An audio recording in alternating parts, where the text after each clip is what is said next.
Tom, are you okay? I lost her. Her? She was going to be this epic trilogy-worthy character. I was going to be the hottest writer in Hollywood. But I can't get past Act 1. You need some writers group therapy.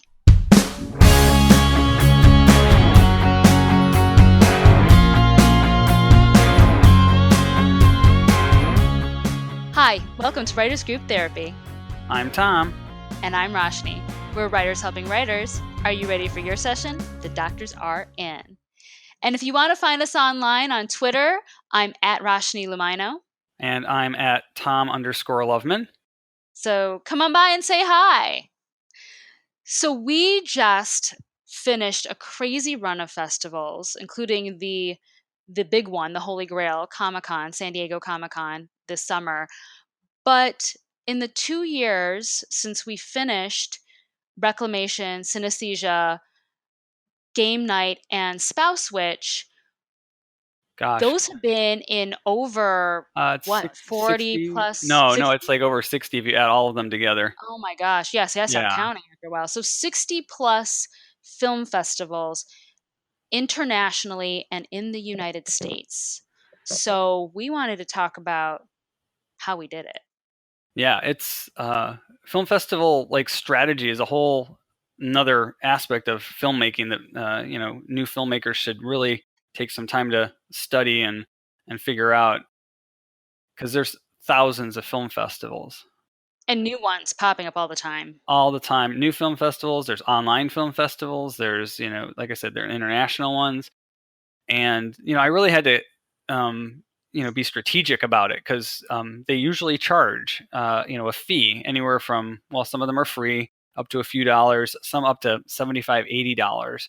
And you really want to be strategic about it, because you can go broke.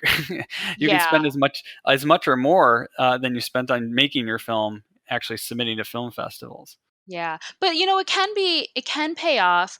I have a friend who he had a documentary on autism, and I don't know how many film festivals, I want to say handful, at least 5 or so. It made it, again, film festival circuit internationally.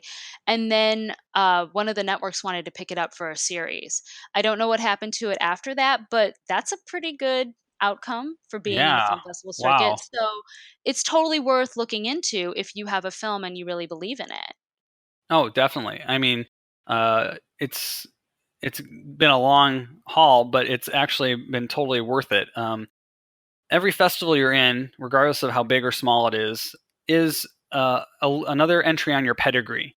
So your film gets this list of film festivals that it's been in, and that just tells people, look, people wanted to watch your film, and that's obviously a positive thing. Some of the more prestigious, the Oscar, qualifying film festivals obviously are more prestigious, and they can lead to more things. And then film festivals with film markets like your friend, you can actually sell your film or get distribution, or find investors to make. Oh, we want to make your film into a feature film or into a series. So how did you decide, because there's so many to wade through, how did you decide which ones you wanted to go after? Well, the first film we were submitting was Synesthesia, the horror film. And that's actually it was a really good idea that we did that, because there's a whole, of all the film festival, niche film festivals, horror is probably the biggest. There are so many horror film festivals. And, there are a lot of horror filmmakers, but it means that you have an audience that really wants your specific genre. Now, I've submitted Reclamation and Synesthesia to lots of festivals that are just generic, talk about Burbank International Film Festival. It's just a film festival in Burbank, and they have all different categories and genres. So you're going up against movies of all kinds. So, dramas, comedies, everything. Which is actually harder, I think. It's harder, yeah. Especially the sci-fi stuff, because sci-fi doesn't usually stand out in generic film festivals, general film festivals. So I obviously look for the niche ones. I look for the horror film festivals for Synesthesia, and the horror sci-fi for Reclamation. And that way, at least you're pitching it to an audience that's receptive to your genre. One interesting thing, too, is when we shot all the four films at the same time. So two comedies, one horror, one sci-fi. But the science fiction one wasn't finished for another year. So we had a whole year to put synesthesia out on the film festival circuit and see it gain traction. So by the time Reclamation came out, people were offering you discount codes and whatnot to put in your second film because you already had traction with them. Exactly. That was a huge benefit when we started pitching Reclamation this year, because I could email the festival coordinators and say, hey, look, I've got another film. We had our horror film in your festival last year or the year before, and they're like, oh yeah, here's a discount for 50% off, or sometimes free.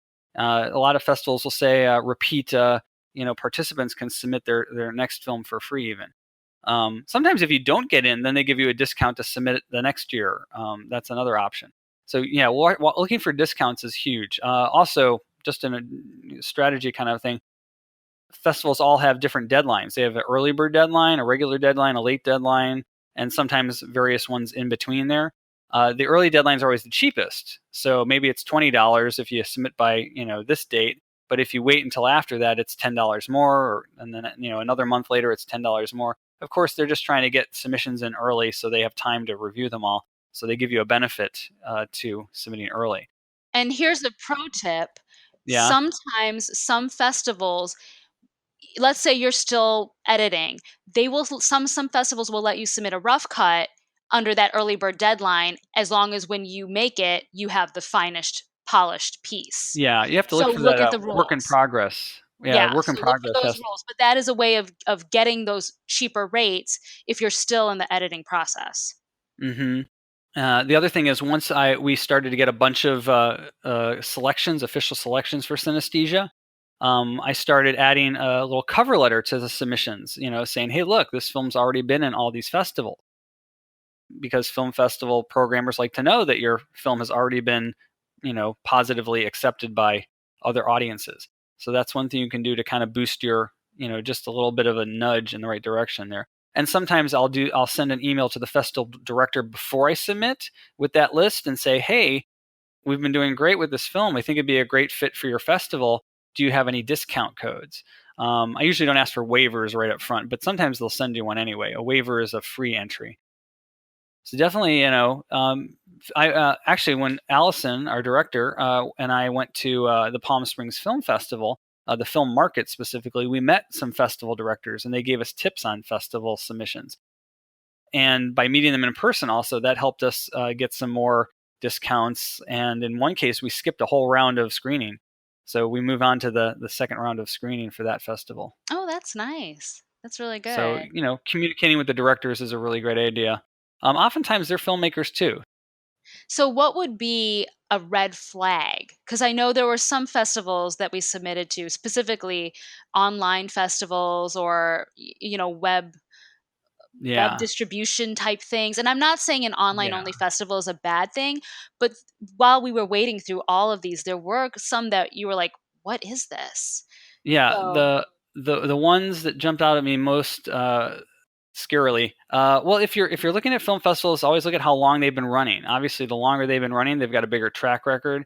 But if you see I've seen a lot of first year festivals, and sometimes I'll email them and say, "Hey, who's running your festival?" You always want to check to see what the website information has, who are the judges. I found some that they don't list anything. They basically say, "Hey, we're a film festival. We're going to give out these awards, and it's online only." And I'm like, "Well, who are you?" And literally, this one festival wrote me back and said, "Oh, we're just some people who like movies." So they really don't have a lot of credibility then, or prestige to it. I mean, sure, you could spend your 20, 25 bucks with them. Maybe you'll get a PDF certificate that you were a winner or a selection, but it doesn't really. It's kind of an empty thing because you don't know who was awarding it to you.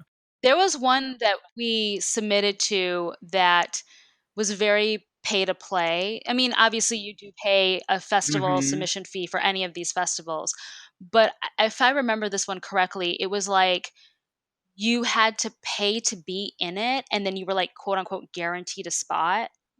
Do you remember this one? There are Yeah, some that are like that. Yeah, they say guaranteed entry, and they might be a yeah. little more expensive. You basically pay to play. Now, some of them you can enter normally, and they'd be, a normal entry fee of $20 or whatever, and then they'd email you and say, "Oh, if you're selected, I will was you just come gonna to bring our that one up. festival? Yep, yep, and so you're not. You're gonna buy Yeah, tickets, or you're gonna, come to the parties and and if stuff." you And that's a can't little, make it, then they don't put you in. Yeah. yeah.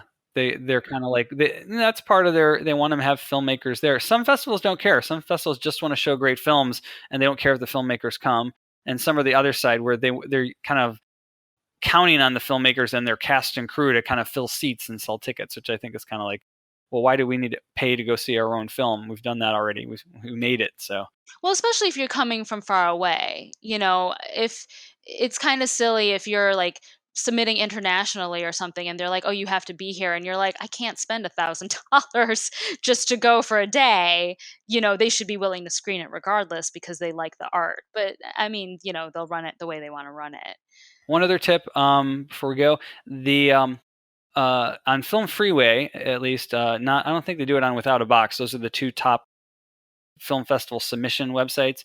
On Film Freeway, they often have pictures from the festivals. So you can look at what the attendance was like. You can see what the venue was like if you look at those pictures on there. And I do that because sometimes it's literally in a bar, but sometimes it's in a nice theater. So you can kind of see how is my movie going to be presented and to what size audience and what kind of venue, because that often makes a difference to, well, is it worth my money to submit to this festival? So, how about for all of you? What are some of your favorite film festivals that you've attended or that you want to attend? Let us know at WG Therapy, and you can also find us online at writersgrouptherapy.com. And if you like what you hear, subscribe and share it with your friends. We'll see you next week.